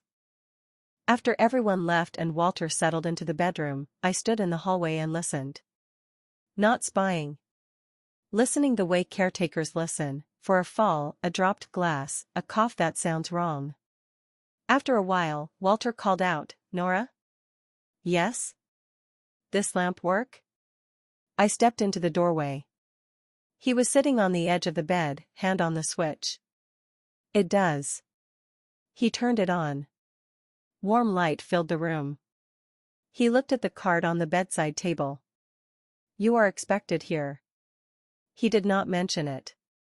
But he touched it once before lying down. The next morning, I found him sitting on the side of the bed with his shoes on at 6:15. His duffel bag was zipped. You going somewhere?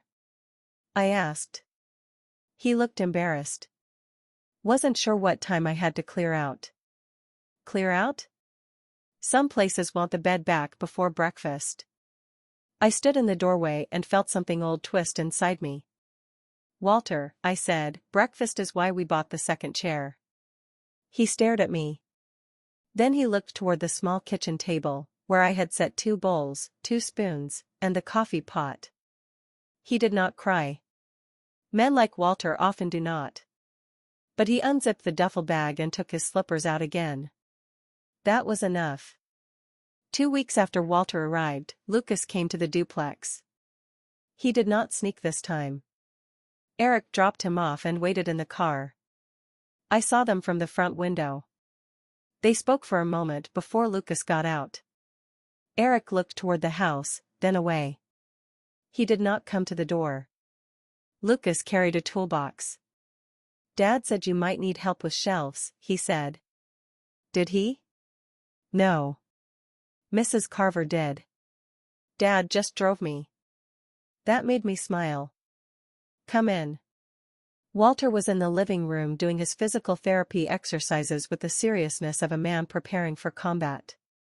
Lucas nodded politely, then followed me to the storage room. For a while, we worked without heavy conversation. He held brackets. I measured badly. He corrected me carefully, as if afraid I might be offended by math. Finally, he said, Mom told me the room was supposed to be for me. I set down the pencil. I said. He nodded. I figured. I should have told you. Why didn't you? Because it was a gift I wanted to give before anyone could turn it into something else. He absorbed that. Mom says you're doing this to punish Dad. I looked at him. What do you think? He stared at the bracket in his hand. I don't know. That answer hurt more than I expected because it was honest. Children do not step out of a family story in one clean motion. They hear one version at breakfast, another in a bedroom, another in the silence of adults who stop talking when they enter a room. I understand, I said. He looked relieved and ashamed at once. I don't want to think that, he said. But she keeps saying you're giving strangers what you promised family. I never promised the room. But you meant it. Yes. And now you don't. No, I said. Now I mean something else. He sat on an overturned paint bucket. I wanted the room, he admitted. I know. I imagined it after Mom said it. Being here. Having my own place. Maybe going to classes nearby. Not having everyone in my business all the time. I nodded. You're allowed to be disappointed. He looked at me then, eyes wet. But I don't want it if you had to disappear for me to get it. I had to turn toward the shelves. There are moments when children return something adults did not know they had lost. Not innocence. Not love. Something more specific. Faith that decency can survive being taught convenience.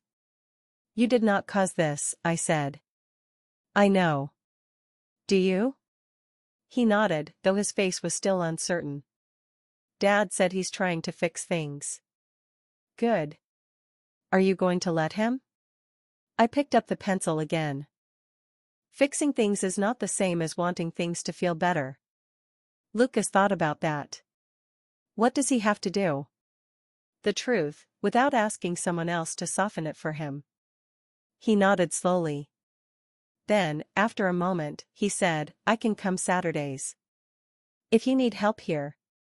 You have school. I said Saturdays. You have friends. I can still have friends. You don't owe me labor. I know. So why? He looked toward the living room where Walter was counting under his breath. Because I like that someone wrote the card. What card? He pointed down the hall. You are expected here. His voice got quieter. I think maybe people should help build places like that. I placed one hand on the shelf to steady myself. All right, I said. Saturdays. Matthew came in August. He did not tell the group chat. He called from the airport after he landed and said, I'm in Columbus, and before you get mad, I'm not here to make you host me. That was not an encouraging opening. I know. He rented a car and arrived at the duplex with a duffel bag, a sheepish face, and a small cardboard box. At 46, Matthew still looked like himself at 8 when he was nervous, shoulders slightly rounded, eyes moving too quickly, mouth trying to smile before the rest of him was ready. He stood on the porch and looked past me into the house. So this is the place. Yes. It's smaller than I pictured. Most real things are. He nodded as if he deserved that. Walter had gone home by then. Mrs. Donnelly was staying after wrist surgery and had appointed herself porch supervisor. She eyed Matthew from the rocking chair. You the Oregon one? Matthew blinked. Yes, ma'am. That was all she gave him. He helped Mr. Alvarez carry donated towels upstairs, then followed me into the kitchen. For a while, he did what people do when they are not ready to apologize. He commented on the cabinets. Asked about my knee. Asked if Eric was helping. Opened the cardboard box and showed me a new coffee maker he had bought for the house. You didn't need to do that, I said. I know. Do you? He winced. Fair. I touched the box. Thank you. He sat down. I found something, he said. From his jacket pocket, he pulled a small faded sticker. Brave patient. The edges were curled. The color had gone pale. I stared at it. You kept that? I stuck it on an old baseball card folder after it fell off your dashboard. I don't know why. His face reddened. I guess I did know some things. Not the bills. Not the money. But I knew you came. I knew you always came. I sat across from him. Matthew put the sticker on the table between us. In the chat, I called Eric practical because I didn't want to think about what you were. If he was practical, then maybe you were emotional. If you were emotional, then maybe nobody had to feel too guilty about not listening. That was more honesty than I expected from him. I spent a lot of years making it easy for you boys not to feel guilty, I said. I know. No, I said. You're beginning to. He nodded. We sat there with the sticker between us. Then he pulled an envelope from the box. It's not much, he said quickly. And it's not repayment. I couldn't repay you. But I want to contribute to the room. I did not open it. You don't have to buy your way into my forgiveness. I know. That's why the check isn't made out to you. I looked at him. He swallowed. It's made out to the Bennett rooms. I opened the envelope. Inside was a check for $800 and a note written in Matthew's uneven block letters. For the chair beside breakfast. I had to sit back. He had remembered Walter's story from the phone call I barely remembered telling him. Matthew looked down at his hands. I thought about that line for days, he said. The chair beside breakfast. It made me think about all the mornings you had a chair for us. Before school. After Mom died. Even when we acted like eating was a favor we were doing you. I covered the note with my hand. Thank you. He nodded, and for the first time since he arrived, he looked less like a man trying to survive a visit and more like someone who had found a place to put what he knew. He stayed 2 days. He did not fix everything. He did not suddenly become a perfect nephew. But he sat with Mrs. Donnelly on the porch and let her tell him how to sweep properly. He drove Gail to pick up supplies. He apologized to Lucas for repeating Melissa's version without asking questions. He called Eric and, from what Lucas later told me, said, we made her carry too much and then acted surprised when she put something down. On his last morning, he left the Brave Patient sticker in the file cabinet, taped to the inside of the drawer where we kept donations. I never moved it. The next time Eric came to the door, he came with the wrong apology. It was a humid July evening in the old version of the story, but by then it was early September and the porch smelled like late tomatoes from the backyard. Mrs. Donnelly had gone home. A retired bus driver named June Harris was staying upstairs after cataract surgery because her sons both worked nights and neither wanted to mess up the routine. Eric stood on the porch holding a folder. That was the first sign. Can I come in? He asked. I opened the door wider. He looked around the living room, at the labeled shelves, the walker parked neatly by the entrance, the whiteboard with appointment times, the basket of clean towels. You really did it, he said. Yes. It's good. Yes. He sat at the kitchen table and placed the folder in front of him.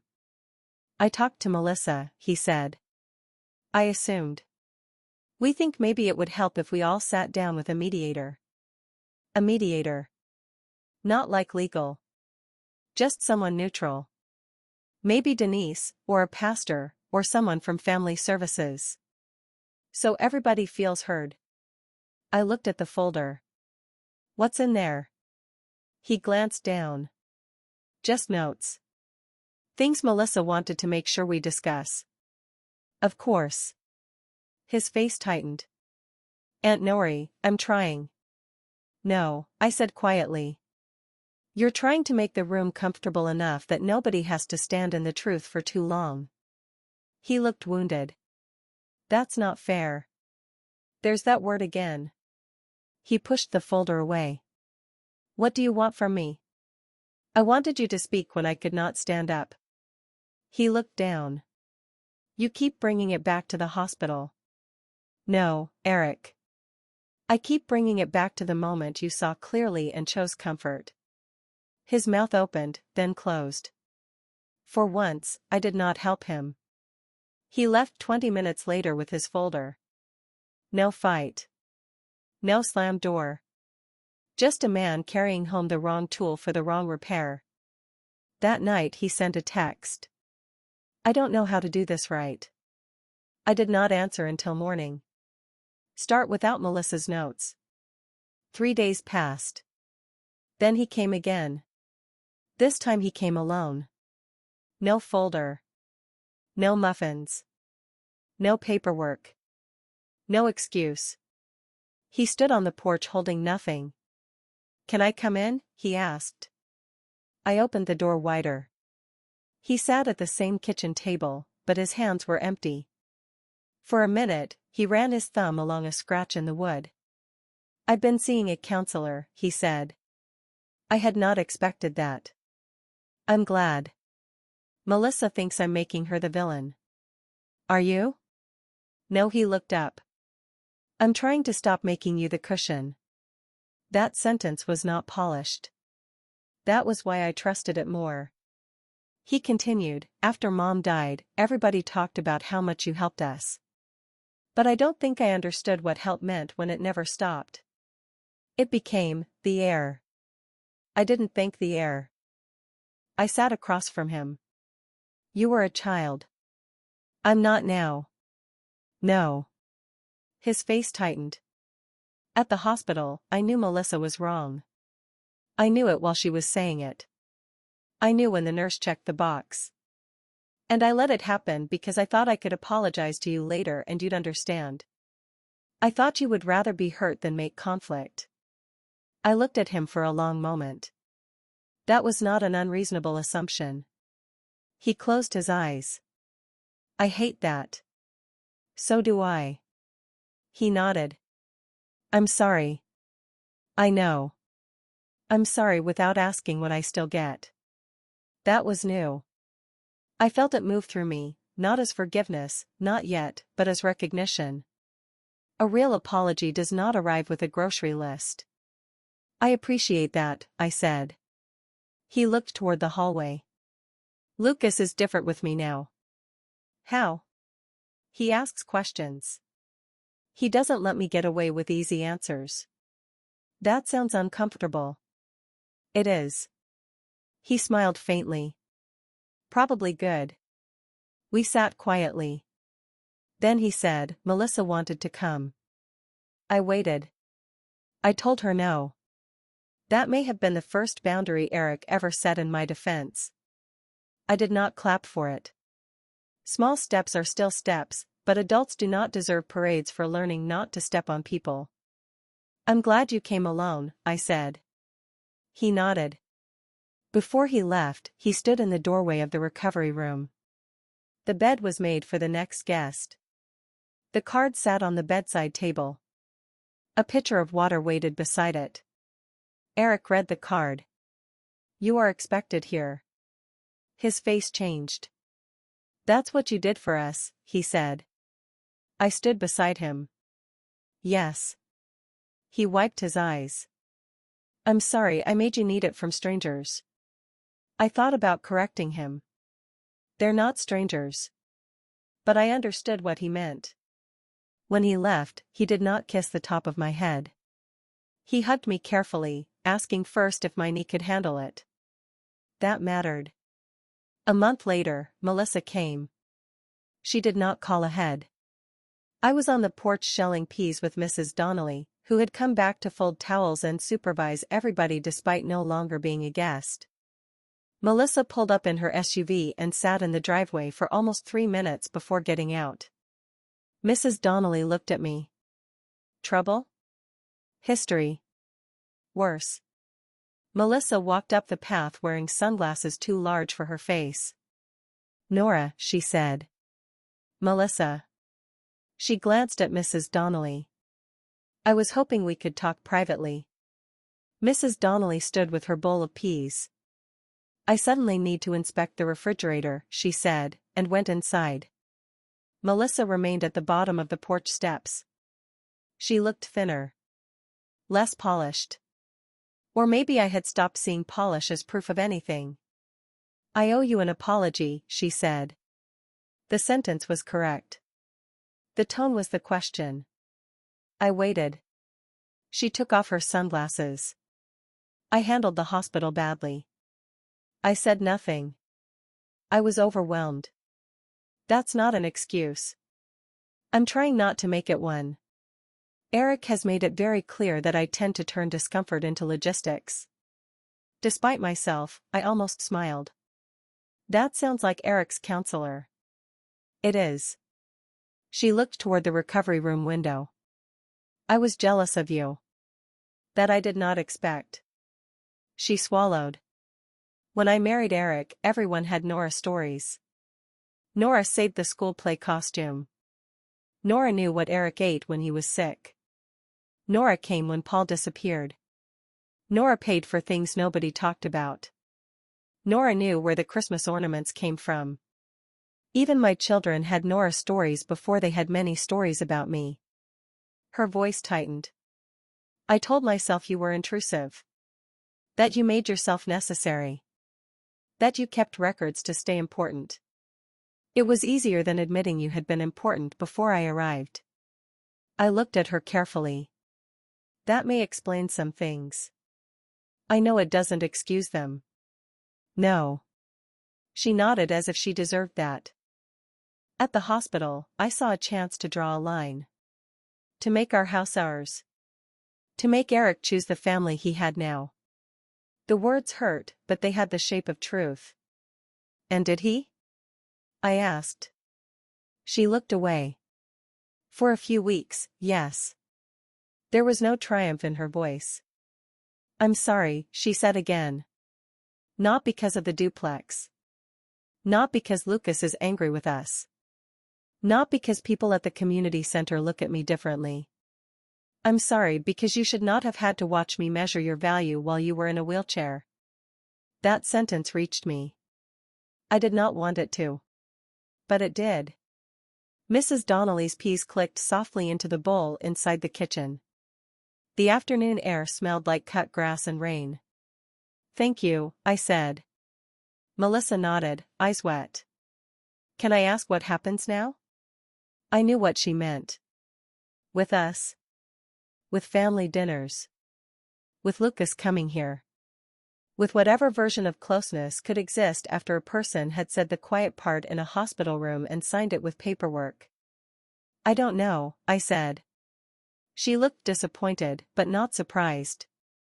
I can live with not knowing. That's a start. She gave a small, sad smile. Lucas wants to volunteer here for his service hours. I know. I told him he could. That was wise. He said he wasn't asking permission. This time I did smile. Melissa looked toward the open door. May I see the room? Every protective instinct in me rose. That room had stopped being Lucas's future and become something bigger. It was not a place for Melissa's approval, remorse, or curiosity. But apologies, if real, need opportunities to behave differently. I stood carefully. You can see it from the doorway. She accepted the limit. Inside, Mrs. Donnelly pretended to be deeply interested in yogurt expiration dates while we walked past her. I led Melissa down the hall. The recovery room was simple. Bed. Lamp. Chair. Walker. Dresser. Card. Melissa stopped at the threshold. Her eyes went straight to the card. You are expected here. She covered her mouth. For once, she did not try to improve the moment with words. She just stood there, looking at the sentence. Then she whispered, that should have been our house. I did not answer. Because yes. It should have been. Not the room itself. The message. When Melissa left, she did not ask for anything. That mattered too. By Thanksgiving, the Bennett rooms had hosted 9 people. Walter sent a postcard from his repaired porch, complaining that the new railing made his house look supervised. Mrs. Donnelly came back every Tuesday to fold towels with one good wrist and one dramatic opinion about everything. A retired bus driver named June, which nearly undid me when I heard it, stayed for 10 days after cataract surgery because her sons both worked nights and neither wanted to mess up the routine. She left behind a crocheted blanket for the next guest. Matthew mailed a second check in October, smaller than the first, with no note except, for towels that do not ask questions. I kept both notes in the drawer with the brave patient sticker. We learned as we went. One room became 2 when Mr. Alvarez moved to assisted living and offered his upstairs unit to the program at below market rent because, as he said, my knees are done with stairs, but my conscience isn't. The city gave us a small grant after Mrs. Carver made the council president tour the bathroom with a walker and timed him trying to turn around. Denise created intake partnerships with 2 hospitals. Gail, the retired nurse who refused titles, became impossible to replace and impossible to complement. Lucas came nearly every Saturday. Sometimes he stocked shelves. Sometimes he read to guests. Sometimes he sat on the porch with people who did not want to talk until they suddenly did. Eric came too, less often, but steadily. He fixed a loose cabinet. He drove Mrs. Donnelly to an appointment when her son canceled. He learned to ask, "What do you need?" and wait for the actual answer. Melissa came once a month with Harper to cook dinner for whoever was staying. The first few times, she overdid it, arriving with matching containers and an expression of penance. Mrs. Carver cured that by making her chop onions until she stopped performing. I did not forget what happened. That is important. Forgiveness, when it came, did not erase the hospital office. It did not uncheck the box. It did not make Eric brave retroactively or Melissa kind before she had to learn it the hard way. But memory changed shape when it was no longer trapped inside me. The form that once said I had no family became the first page in our intake training binder. Not as accusation. As reminder. There are people who have relatives and no one to call. There are people who have children and no ride home. There are people who have spent their lives showing up for others and still end up in discharge offices while someone checks a box that makes them sound alone. Our job was not to argue with the box. Our job was to build a door on the other side of it. On Christmas Eve, almost 9 months after my surgery, the community center held a small dinner at the duplex. Nothing formal. Soup, bread, cookies, coffee, folding chairs, too many coats piled on the stair rail. Walter came with a cane he claimed was purely decorative. Mrs. Donnelly brought peas because she had decided they were her signature. Denise arrived late with hospital discharge paperwork still sticking out of her bag. Mrs. Carver wore a red scarf and bossed everyone around until the room felt exactly as warm as she wanted it. Matthew flew in again, this time without announcing it dramatically. He brought coffee filters, a box of printer paper, and 3 packs of Brave Patient stickers he had found online because he said every recovery room needed a drawer full of courage nobody had to earn. Eric and Melissa came with Lucas and Harper. For a while, I stood in the kitchen watching the rooms fill. Not just with people. With use. The downstairs bedroom held a woman named Anita recovering from shoulder surgery. Harper was showing her how to use the television remote. Lucas and Walter were arguing about whether the Browns would ever have a decent season. Eric was fixing a chair leg without being asked. Melissa was washing dishes beside Mrs. Carver, who had clearly assigned her the sink on purpose. Matthew was labeling storage bins in handwriting so bad Gail threatened to revoke his marker privileges. At one point, Melissa looked over her shoulder at me. Not for approval. Not for rescue. Just to see if I was there. I nodded. She nodded back. After dinner, Lucas handed me a small wrapped package. It's not a big thing, he said quickly. That's what people say when they are nervous. He smiled. Just open it. Inside was a framed copy of the old Maplewood form from the appreciation dinner. Not the original. A copy. At the bottom, beneath Eric's childhood handwriting, Lucas had added a small brass plate. She comes when people call. I ran my fingers over the words. Eric stood behind him, eyes wet again. I asked Dad if it was okay, Lucas said. Since it was his form. Eric said, it was more than okay. Matthew cleared his throat from the doorway. I added something too, he said. He handed me a smaller frame. Inside was the Brave Patient sticker, flattened carefully against cream paper. Under it, Matthew had written. Somebody came. I had to sit down. The room went quiet, not because anyone had asked for silence, but because people recognize when memory has entered carrying both hands full. Matthew wiped his nose with his sleeve and pretended he had not. I figured it could go somewhere less public, he said. I looked at him. It can go in the kitchen. His face changed, the way people's faces do when they are given a place after expecting only tolerance. Years earlier, I might have hung those things in my own kitchen as proof. A private defense against being forgotten. Now I knew where they belonged. Help me put Eric's by the front door, I said to Lucas. Lucas got the hammer. We hung the Maplewood form in the entryway of the Bennett rooms, just below the coat hooks, where every guest would pass it on their way in. Not as a monument to me. As a promise to them. Matthew's Brave Patient sticker went in the kitchen above the second chair. Walter looked at it and said, that sticker's crooked. Matthew said, so was my tooth. Mrs. Carver laughed so hard she had to sit down. Later, after everyone had gone and the house settled into quiet, I did my last walkthrough. Anita was asleep, her good hand resting on top of the blanket. The bedside lamp was on low. The card stood where it always did. You are expected here. In the kitchen, Melissa had left the counter spotless. Eric had taken out the trash. Harper had put stickers on one of the storage bins despite my explicit instructions to ask first. Lucas had forgotten his hoodie on a chair, which meant he knew he would be back. Matthew had left a note by the coffee maker that said, I will learn to label things better.